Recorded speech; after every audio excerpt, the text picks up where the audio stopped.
Hey, what's up you guys, it's Joey. Today's video, as you can tell by the title, is going to be how to become an herbalist / my 10 tips how to be an herbalist. Before this video gets started, I wanted to say that there are going to be 2 polls in the cards of this video that I want you guys to answer honestly, and they pertain to the announcement at the end of this video. So before I get into my tips, I wanted to make sure that you guys knew the definition of what an herbalist / herbalism is. Herbalism, by definition, is the study or practice of medicinal and therapeutic use of plants, now especially as a form of alternative medicine.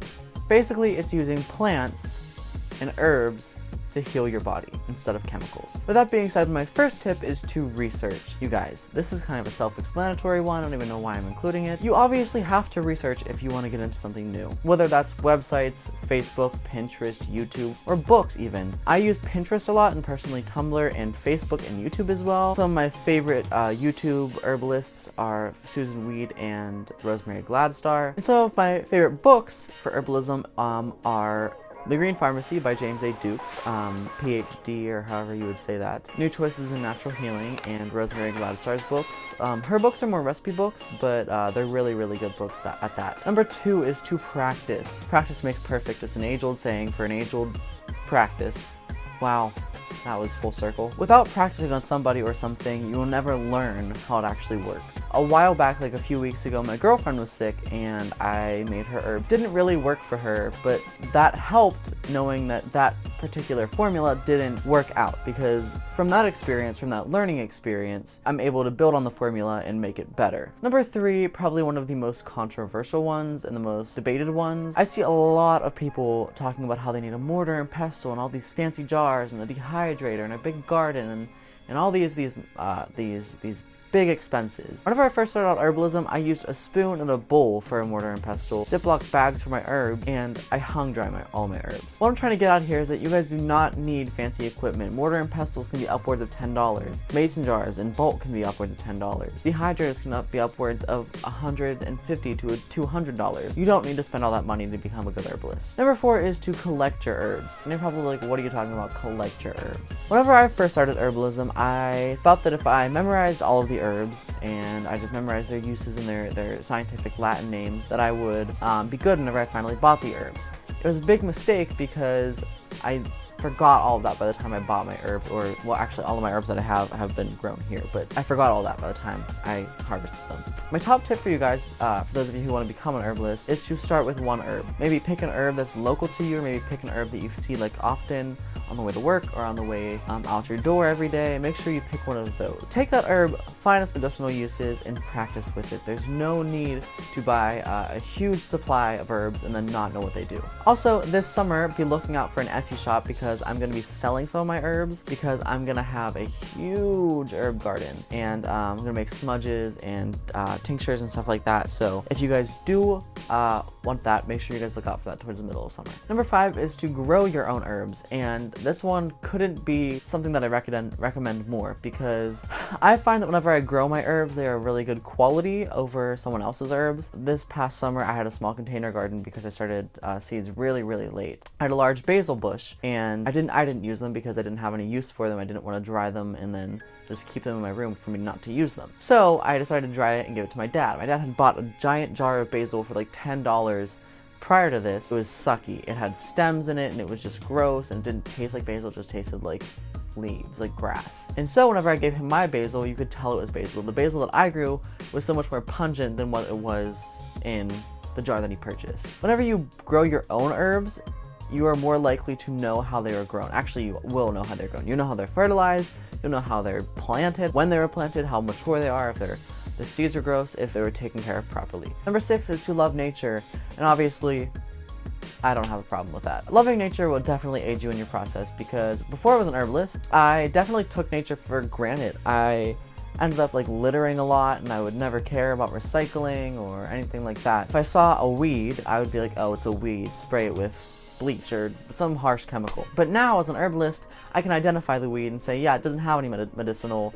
uses, take it out. So as a practicing herbalist, I've grown a deeper love for nature, because I'm taking what's out there I'm using it for in here. Number 7 is to submerge yourself in the culture. As I talked about before, researching, you should join Pinterest boards, Facebook forums, or Facebook groups, web forums, email lists, YouTube channels, anything to get your hand in the door, or foot in the door. Maybe it's foot in the door. I'm not good with expressions. I know that by surrounding myself in any culture, I have learned to love the culture more. When I was trying to learn French, I submerged myself in the French culture with Pinterest and follow people who are French on Facebook and Instagram and stuff like that. There's tons of Pinterest boards talking about herbs. In fact, my Pinterest board has a ton of boards. Some of them are in Spanish, but some of them are in English. Most of them are English. Find somewhere that you're constantly seeing things about herbalism, because when you constantly see things, you constantly gain information and knowledge about the subject. Number 8 is to teach others. And you're probably like, Joey, people are gonna get so annoyed with me with following them on Facebook, teaching others, all this kind of stuff, sharing things on Facebook, that kind of thing. And yes, maybe they will. But by teaching others, they become interested. You could possibly be making their life more healthy. And also by projecting your knowledge onto somebody, it helps you memorize those things better. So you can be like, oh yeah, I told Sally that plantain's good for your skin, or yarrow's good for many things as a styptic powder when grinded off the leaves, or roses are an astringent, that kind of thing. It will help you remember that fact, that information, try again, Joey, about the plant. Most of my friends are very, very interested in herbs. Actually, they oftentimes ask me whenever they're sick for herbs. Number 9 is to understand that herbs are not pills. Every time I talk to somebody who tried herbalism, they're like, herbs didn't work for me, maybe my body's immune to them or something. Oftentimes when talking to people about herbs and herbalism, I tell them that herbs are more of a crutch than a cast. They help you along your journey, they help you stay afloat and stay balanced during that time of healing, but they don't harshly fix you. Herbs are something that heal you over time, because the chemicals in pills are so concentrated that they are meant to just whack you with a ton of chemicals. And oftentimes, as you guys see in commercials, they're like, suicidal thoughts may occur, obesity, type 1 diabetes, type 2 diabetes, depression, cancer, suicidal thoughts, all these things. Herbs don't do that. Herbs are natural and loving. You never see somebody overdosing on herbs. Number 10 is to get out there. Actually, a funny story, how I got this one in my list. Last summer, my neighbor's brother had giant elderberry bushes. He had a ton of elderberries, and he was gonna cut them down. My neighbor's brother called my neighbor and told my neighbor that he had a ton of elderberries and he was gonna cut them down unless he didn't want them. Well, my neighbor said, actually keep them, my neighbor's an herbalist and he'll come collect them.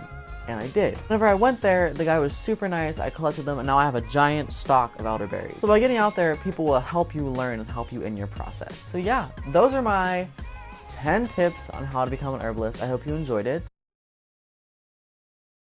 As an herbalist and as a nature lover for the past few years of my life, I have always wanted a greenhouse. My parents have always gardened, my grandparents have always gardened, and now I'm starting to get into herbalism and gardening. This summer, I'm finally getting a greenhouse. I know, I'm so excited. My greenhouse is going to be 8 by 10, and I'm going to have, drumroll please, I'm going to have a total of 8 beds in 576 square feet of growing space. So, with that being said, the polls at the top of this video are going to be these following 2 questions. The first one will be, do you guys think that I should make greenhouse videos talking about the putting up process, the building process, the growing process, everything about greenhouses and that kind of stuff, and informative videos about that, or just not talk about it? The second one will be, do you guys want to see an herb garden video or series of videos talking about how to grow herbs, how to use herbs, etc. But yes guys, that is my video. Oh, really quickly, I want to show you the list of things that I'm growing in my garden this year. I am literally growing 56 different plants in my garden this year, and I'm so excited. It is currently March 12th or 13th, and I'm already starting seeds. Our last frost is May 11th, and oh, I'm so excited. Anyways guys, those are my 10 tips for how to become an herbalist and my special announcement. Remember to take those polls and subscribe if you haven't done so already. Give this video a thumbs up if you liked it. And yes, that is it. That's all I have to say for today. That rhymed. My name is Joey, and I will catch you guys in the next one. And remember, stay happy, hippie.